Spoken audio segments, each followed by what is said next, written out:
এই কেকটা অর্ডার আসার পর অনেক বড় একটা বিপদে পড়ে গেলাম। এমনকি এই কেকটা যে আমি ডেলিভারি করতে পারবো তো সেটাই কিন্তু আমি কখনো ভাবিনি।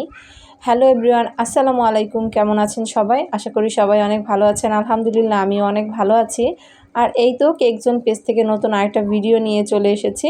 আর অনেক দিন পর কিন্তু একটা কেক ডেকোরেশন ভিডিও শেয়ার করছি আপনাদের সাথে। তো এই কেকটা যখন আমার কাছে অর্ডার আসলো তখন কিন্তু আমি খুব খুশি হয়েছিলাম, কারণ এই কাপল থিম কেকটা কিন্তু আমার এর আগে করা হয়নি। তো যাই হোক, যার কারণে একটু খুশি হয়েছিলাম।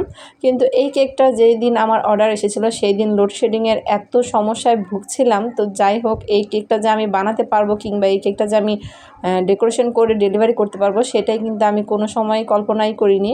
এক পর্যায়ে তো আমার মনে হয়েছিল যে না, এই কেকটা আমি দিতে পারবো না। যাই হোক, কোনো রকমভাবে এই কেকটা আমি ডেকোরেশন করতে পেরেছি, কিন্তু এই কেকটা আমি প্রপারলি ফ্রিজিং করতে পারিনি। খুব কম সময় ছিল আমার কাছে এই কেকটার ফ্রিজিং করার জন্য। তো যার কারণে আমি খুব ভালো এটা ফ্রিজিং করতে পারিনি। খুব কম টাইম ফ্রিজে রেখেই কিন্তু কেকটা আমার ডেলিভারি করতে হয়েছিল।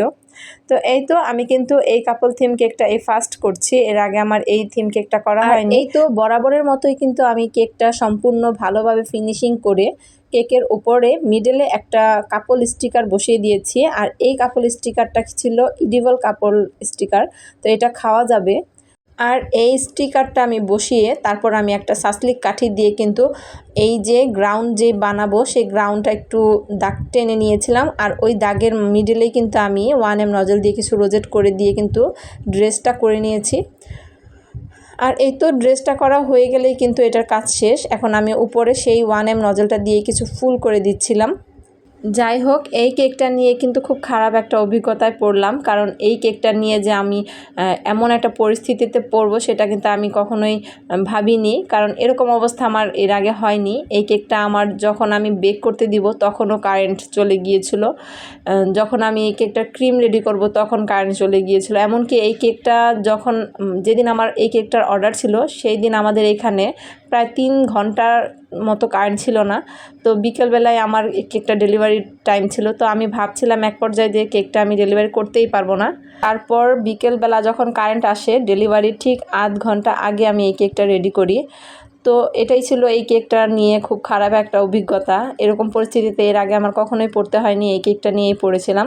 তো যাই হোক, কেকের কালার কম্বিনেশনটা আপনাদের কাছে কেমন লেগেছে সেটা অবশ্যই আমাকে কমেন্ট করে জানাবেন। আর এই তো এখন সুইট পাল দিয়ে কিন্তু আমি কেক ডেকোরেশনটা একদম কমপ্লিট করে ফেললাম। তো এই তো কেকের ফাইনাল লুক। কেকটা আপনাদের কাছে কেমন লেগেছে সেটা অবশ্যই কমেন্ট করে জানাবেন, আর ভালো লাগলে অবশ্যই একটা শেয়ার করে দিবেন। আজকের ভিডিওটা আমি এখানেই শেষ করছি। সবাই ভালো থাকবেন আর আমার জন্য দোয়া করবেন। আল্লাহ হাফেজ।